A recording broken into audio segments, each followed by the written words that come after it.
Alright guys, welcome back everyone. आज हम पढ़ने वाले हैं एक another important chapter and most interesting chapter है ये वाला। चैप्टर का टाइटल है द साउंड ऑफ म्यूजिक। तो टाइटल से हमें पता चलता है द तो बेसिकली एक हमारे पास आर्टिकल है। आर्टिकल हमारे पास तीन होते हैं, ए एन द जो है हमारे पास डिफिनेट आर्टिकल है, मतलब यूनिक चीज़ों के साथ यूज होता है। साउंड ऑफ म्यूजिक जो है जहाँ पे कोई पर्टिकुलर जो है एक साउंड को की बात हो रही है, म्यूजिक के साउंड की बात हो रही है, तो म्यूजिक का जो साउंड है यह यूनिकनेस देता है इस साउंड को, म्यूजिक के साउंड को यूनिकनेस है द जो है, दैट्स वाई राइटर ने यूज़ किया है। तो साउंड का मतलब है आवाज़, आपका मतलब होता है का, को, के, की, and music you better new के म्यूजिक जो है जो हमारे पास गाने वगैरह बजते हैं, ठीक है ना, एक पर्टिकुलर रिदम पे जब इंस्ट्रूमेंट्स बजते हैं तो जो वॉइस निकलती है, जो आवाज़ निकलती है, जो आवाज़ हमें सुनाई देती है, रिदमिक आवाज़, हम उसको म्यूजिक कंसीडर करते हैं, ठीक है। एंड नाउ इस चैप्टर का जो है पार्ट फर्स्ट है हमें, तो पहले हम पार्ट फर्स्ट को स्टडी करते हैं, आफ्टर दैट जो पार्ट सेकंड होगा उसको देखेंगे। Evelyn Glennie listens to sound without hearing it, ठीक है ना। जहाँ पे एक नाम दे रखा है इसने, एल्विन गिलेनी। एवलिन जो है बेसिकली एक जो है स्कॉटिश एक वो पर्सन जो स्कॉटलैंड की कंट्री के अंदर रहता हो, तो जहाँ पे स्कॉटिश ओरिजिन की जो है, जहाँ पे ये एक परकशनिस्ट है। परकशनिस्ट मतलब एक म्यूज़िक का इंस्ट्रूमेंट बजाती थी, ये काफ़ी पॉपुलर जो है एक म्यूज़िक का इंस्ट्रूमेंट बजाती थी। मतलब परकशनिस्ट का मतलब है कि जब आप जो है, जिस तरह से आप जो है जब म्यूज़िकल इंस्ट्रूमेंट पे हिट करते हैं या उसकी स्ट्रिंग खींचते हैं तो उसकी वजह से आवाज़ निकलती है, उसको हम कहते हैं परकशनिस्ट इंस्ट्रूमेंट्स, ठीक है ना। तो यहाँ पे ये एक परकशनिस्ट थी, ठीक है ना, परकशनिस्ट थी ये वाली एवलिन, ठीक है। इंग्लैंड के अंदर ये रही है, स्कॉटिश से इसने लेटर लाइफ में जो है इंग्लैंड में शिफ्ट कर दिया था। हालांकि देखा जाए तो ये एवलिन जो है ये इसलिए पॉपुलर है क्योंकि ये डेफ थी, मतलब ये सुन नहीं पा रही थी, उसके बावजूद भी जो है ये तबला वगैरह, जो ड्रम्स वगैरह होते थे, ज़ाइलोफोन जो होता था जो म्यूज़िक के अंदर बजाते हैं, वो बजा लेती थी। एंड वाई ये इंटरेस्टिंग क्यों है इसकी स्टोरी, क्योंकि इसको जो है आवाज़ नहीं आती थी, ये डेफ थी, ठीक है ना, बहरी थी।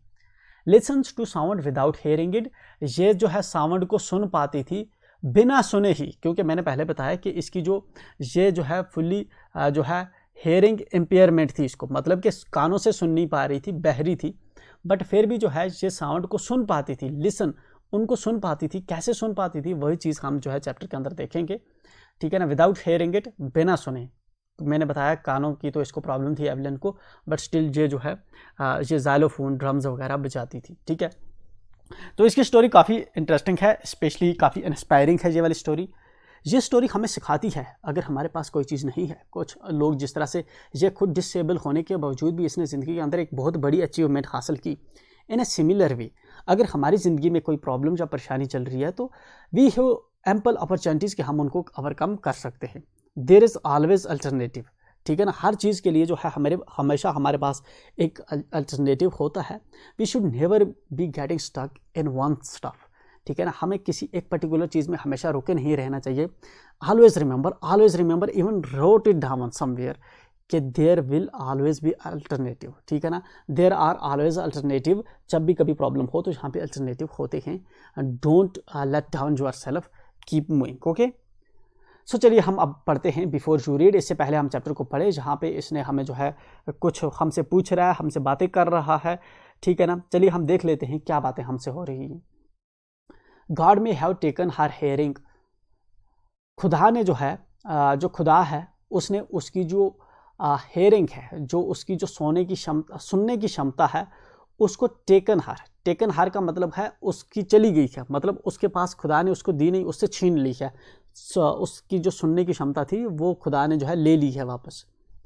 बट लेकिन he has given her back something extraordinary, लेकिन उसने, किसने, खुदा ने उसको कुछ जो है वापस दिया है, बहुत ही एक्स्ट्राऑर्डिनरी चीज़ जो है इस चीज़ के बदले में वापस दी है। जो उसकी हेयरिंग ले ली खुदा ने, उसके बदले में उसको बहुत ही जो है एक एक्स्ट्राऑर्डिनरी, जो गैर मामूली, एक्स्ट्राऑर्डिनरी मतलब ऑर्डिनरी क्या होता है, मामूली चीज़, ठीक है ना, आम सी चीज़, बट एक्स्ट्राऑर्डिनरी चीज़ वो होती है जो रोज़मर्रा ना होती हो, कुछ अजीब चीज़ हो, एक्स्ट्राऑर्डिनरी हम उसको कहते हैं।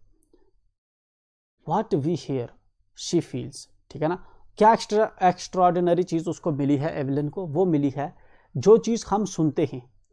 इस वक्त मैं बात कर रहा हूँ तो आपको आवाज़ आ रही है, राइट, आप हिंदी लैंग्वेज सुन रहे हैं, बट गॉड ने उसको क्या चीज़ जो बख्शी हुई है, जो हम सुन पाते हैं वो उसको फील कर पाती थी। वाई? क्योंकि उसको हेयरिंग इम्पेयरमेंट थी, कानों से सुन तो पा नहीं रही थी। Far more deeply than any of us, इतनी जो है गहरी वो चीज़ों को जो है फील कर पाती थी, सुन पाती, समझ पाती थी, ठीक है ना, हमसे भी ज़्यादा। जितना जो है हम चीज़ों को सुन पाते हैं, हमसे ज़्यादा गहराई से वो चीज़ों को समझ और सुन पाती थी। That is why she expresses music so beautifully. यही वजह है कि ये चीज़ जो है वो म्यूज़िक के अंदर एक्सप्रेस करती है बहुत ही ब्यूटीफुल तरीके से, बहुत ही खूबसूरत तरीके से। ये उसके म्यूज़िक से हमें जो है चीज़ें रिफ्लेक्ट होती है, ठीक है। अगर कोई बहरा हो, कोई अगर बात को समझे ही ना तो बजाएगा क्या? वही आदमी बजा सकता है जिसको पहले खुद समझ आ रहा हो, ठीक है ना, कि किस टाइप का मुझे म्यूज़िक बजाना है, किस रिदम पे बजाना है, right. Read the following account of a person who fought against a physical disability. जहाँ पे ये जो नीचे एक स्टोरी है, एक कहानी है हमें एक पर्सन के बारे में, इस एवलिन के बारे में ये कहानी है, जिसने लड़ा है किस चीज़ की, फिजिकल डिसेबिलिटी जो थी, जो इसको प्रॉब्लम थी, जिस तरह हेयरिंग की इसको प्रॉब्लम थी, उसके अगेंस्ट उसने लड़ाई की है। And made her life a success story, और अपनी ज़िंदगी को जो है एक कामयाबी की स्टोरी बनाई है, ठीक है ना। चलिए अब हम जो है पढ़ते हैं स्टोरी को एंड देखते हैं क्या कुछ है हमारी स्टोरी के अंदर। पैराग्राफ फर्स्ट जो है, फर्स्ट पॉइंट वाला रीड करते हैं।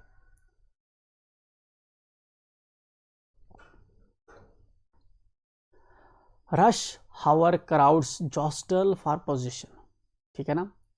Rough hour crowds jostle for position on the underground train platform, ठीक है। जो वेस्टर्न कंट्रीज़ के, जिस तरह हम यूरोप की बात करें, इंग्लैंड की बात करें, जहाँ पे इस पर्टिकुलर जगह पे इस सीन पे जो है इंग्लैंड की बात हो रही है, तो वहाँ पे सबवे है, ठीक है ना। सबवे का मतलब है ज़मीन के नीचे ट्रेनों के रास्ते हैं, ठीक है ना। जो स्टेशन वगैरह होते हैं वो ज़मीन के नीचे होते हैं, ताकि अपर ग्राउंड पे क्या होता है, रोडें हैं, तो वहाँ पे ज़्यादा क्राउड ना हो, वो ज़मीन के नीचे सबवे बना के रखे होते हैं। तो सीन हमें जहाँ पे उसी जगह का है, सबवे का सीन है। Rush hour crowds jostle for position, ठीक है ना, on the underground train platform. ये जो अंडरग्राउंड ट्रेन का प्लेटफॉर्म है, वहाँ का सीन इस वक्त जो है, इस वक्त हमें दिखा रहा है राइटर। एंड वहाँ पे क्या है, वहाँ पे जो है लोग जो है इधर हसल एंड बसल कर रहे हैं, ठीक है ना। धक्का मुक्की तो होती है ट्रेन प्लेटफॉर्म पे, रफली लोग जो है कोई इधर जा रहा है, कोई उधर अपना सामान खींच रहा है, कोई उधर जा रहा है, ठीक है। तो वहाँ पे रश है, बहुत ज़्यादा लोग हैं इस वक्त इस प्लेटफॉर्म पे। इस स्लाइट गर्ल, स्लाइड का मतलब होता है छोटी सी और पतली सी, ठीक है ना, पतली सी लड़की जो है, लुकिंग यंगर देन हर 17 ईयर्स, ठीक है ना। 17 साल अगर इसकी एज है, लेकिन वो उससे कम लग रही है, ठीक है ना। एक लड़की जो है इस प्लेटफॉर्म पे वहाँ पे खड़ी है, जो 17 साल से उसकी कम लग रही है और काफ़ी दुबली है, पतली है, ठीक है। was nervous yet excited as she felt the vibrations of the approaching train, ठीक है ना। ये वाली जो लड़की है इस प्लेटफॉर्म पे काफ़ी ज़्यादा नर्वस भी है, लेकिन काफ़ी ज़्यादा एक्साइटेड भी है, खुश भी है इस चीज़ को लेकर कि क्योंकि उसको आवाज़ आती है, जो एक ट्रेन जो है इनकी तरफ आ रही है। जब ट्रेन आएगी तो उसकी वजह से क्या होता है, शोर होता है, ज़मीन के नीचे होगी तो वाइब्रेट होती है, ज़मीन हिलती भी है, तो उन वाइब्रेशंस को फील करके जो है ये एक्साइटेड भी है, नर्वस भी है। दो ट्रेन की वजह से नहीं है, इसकी कोई और वजह है। इसकी क्या वजह है वो चीज़ हम आगे देखेंगे, ठीक है ना। इसकी वजह बेसिकली ये है, it was her first day at the prestigious royal academy of music in London, क्योंकि आज उसका पहला दिन है कहाँ पे, रॉयल एकेडमी ऑफ म्यूज़िक जो लंदन के अंदर है, उसके अंदर आज उसका पहला दिन है। तो व्हाट डज़ दैट मीन, उसका पहला दिन है। बेसिकली पहले जो यहाँ पे ये जो हमारी जिसके बारे में स्टोरी लिखी गई है, जिस म्यूजिशियन परकशनिस्ट के बारे में, इसका नाम है एवलिन, ठीक है ना। मैंने कहा इसको, ये डेफ है, इसको सुनाई नहीं देता था, ठीक है ना।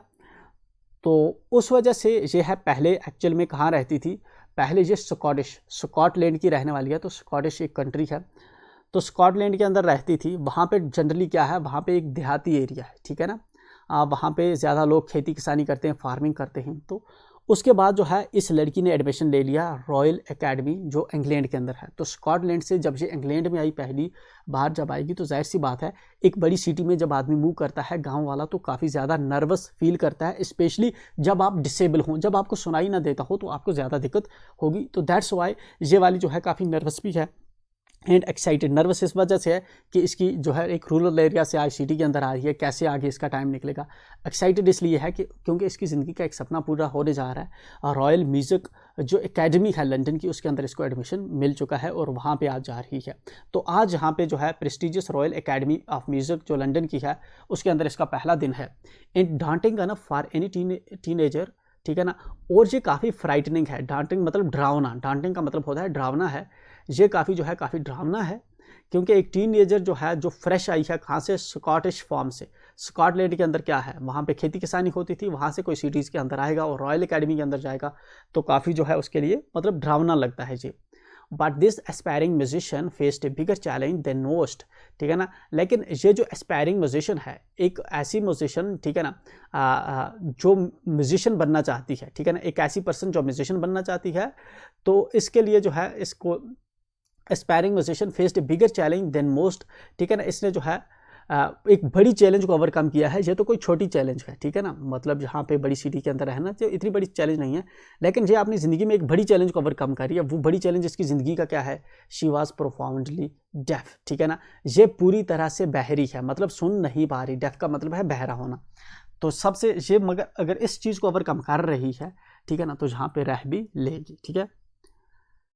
Evelyn Glennie's loss of hearing had been gradual, ठीक है ना।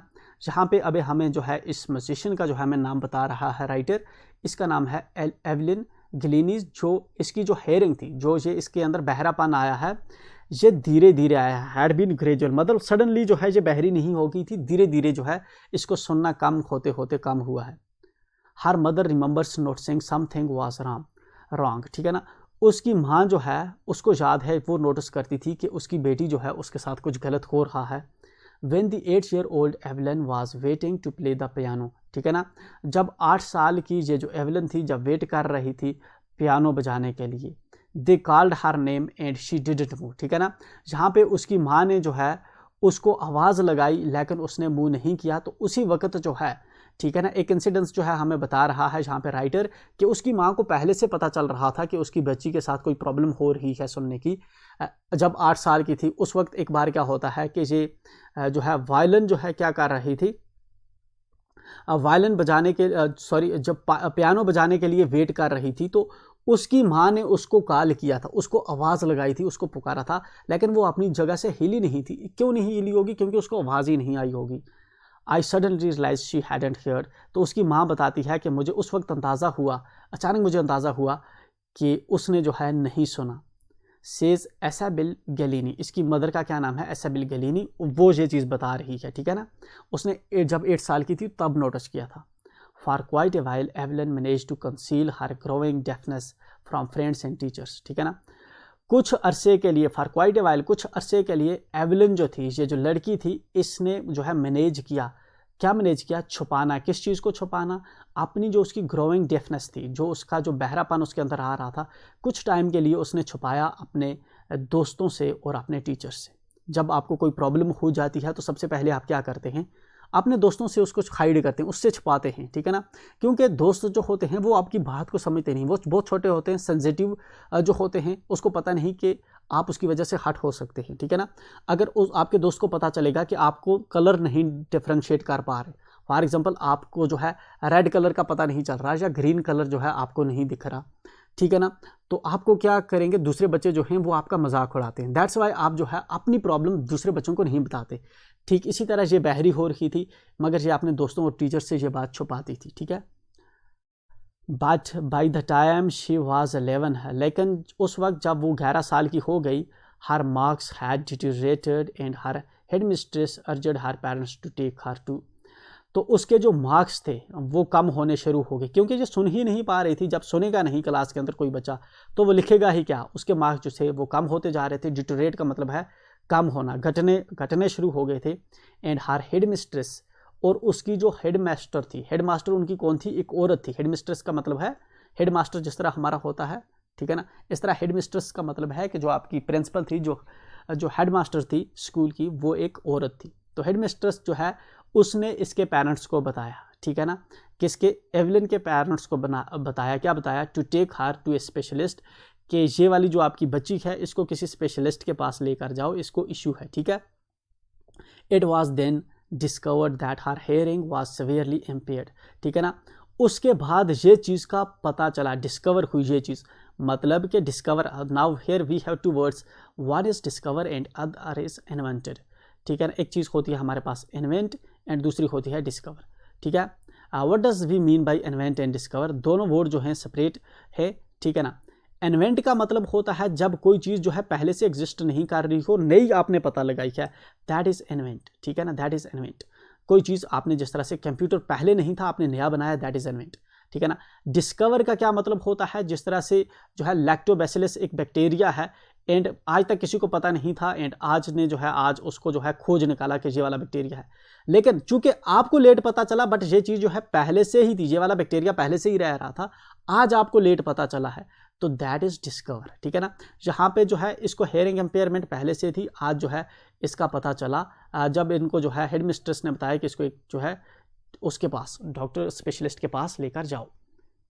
That her hearing was severely impaired as a result of gradual nerve damage, तब इनको पता चला, जब इन्होंने स्पेशलिस्ट के पास जो है एवलिन को लिया, इनको पता चला कि इसको जो है हेयरिंग जो है वो काफ़ी जो है डैमेज हो चुकी है, ठीक है ना। किसकी वजह से, क्योंकि इसकी जो नर्व डैमेज होने की वजह से जो है अब ये सुन नहीं पा रही, ठीक है ना, बहुत सीवियर डैमेज हो चुकी है इसकी hearing. They were advised that she should be fitted with hearing ads, ठीक है ना। उस वक्त जो स्पेशलिस्ट थे, जो डॉक्टर थे, उन्होंने एडवाइस किया इसके पेरेंट्स को कि ये जो एवलिन है, एवलिन को जो है हेयरिंग एड लगाई जाए, कानों की मशीन लगाई जाए आवाज़ सुनने की, and send to a school for the deaf, और जो डिसेबल्स बच्चों के स्कूल होते हैं जिसमें जो है बहरे बच्चों को पढ़ाया जाता है, उस स्कूल के अंदर जो है इस बच्ची को भेजा जाए। Everything suddenly looked back says Evelyn, ठीक है ना। एवलिन बताती है कि उस वक्त जब ये चीज़ें जो है उसको पता चली, तो एवरीथिंग सडनली लुक्ड बैक, हर कोई चीज़ जो है पीछे दिख रही थी, मतलब कि आदमी जो है सब कुछ जो है उस वक्त जब पता चले कि अब जो है उस स्कूल जिसमें जा रहा था अब उसमें नहीं जा सकता, या ये प्रॉब्लम हो चुकी है, ये प्रॉब्लम अब ठीक नहीं हो सकती, तो आदमी की ज़िंदगी डार्क हो जाती है, ठीक है ना। तो दैट्स द सेम थिंग जो है जहाँ पे एवलिन बता रही है कि एवरीथिंग सडनली लुक्ड ब्लैक, हर चीज़ जो थी वहाँ पे वो सब इसको अब काली दिख रही थी, ठीक है। तो चलिए अब जो है अब हम नेक्स्ट को करेंगे, वीडियो लंबा ना हो, वीडियो को जो है नेक्स्ट से कंटिन्यू करते हैं, मिलते हैं तब